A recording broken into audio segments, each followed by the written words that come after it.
It's the middle of the night. The battery in your smoke detector has just died, and the device is now chirping like a mockingbird in overdrive.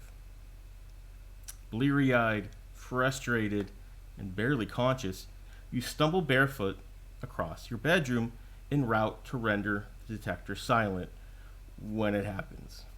Searing pain shoots up from your foot. Your leg springs forward, and as you reach to grab it, you nearly fall over. Stopping to catch your breath, you see the source of your suffering staring at you from the floor. A bright yellow Lego.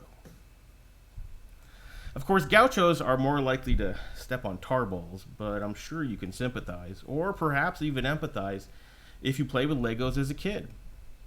But why does stepping on a Lego hurt so much? Our feet are fundamental to keeping ourselves balanced, so they're full of nerve endings. Beyond biology, Legos are everywhere, usually strewn amongst the floor.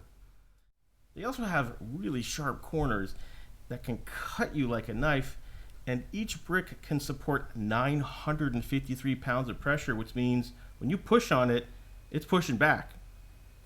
Now, the chances of stepping on something sharp for those of us with crowded closets is pretty slim.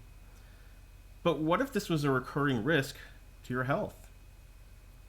That's the reality for more than 300 million people worldwide who can't afford shoes. Jason Brasowski, a friend and fellow Gaucho, saw this firsthand with Doctors Without Borders in South Sudan. Now an emergency care physician at Santa Barbara's Cottage Hospital, Jason spent 9 months in the war-torn country. One of the more common injuries to which he tended was burns on the feet of young children. Plagued with night blindness due to a vitamin A deficiency, they often walked barefoot right across the embers of a previously lit cooking fire. Closer to home, 40 million Americans, 11% of the population, live at or below the federal poverty line. This number includes more than 1.5 million homeless kids who are at an increased risk of foot infection and injury. In 2020, Mike and Tiffany Claudio decided to make a difference. During a family walk, it was their 5-year-old son, MJ, who suggested the idea behind their nonprofit, A Champion's Shoes, giving new shoes to kids whose parents can't afford them. They initially wanted to give 100 pairs by the end of 2020, but now they've increased their goal to donate 1 million pairs of shoes by the end of 2026. Less than a month after launching, they had received a stunning $35,000 in donations.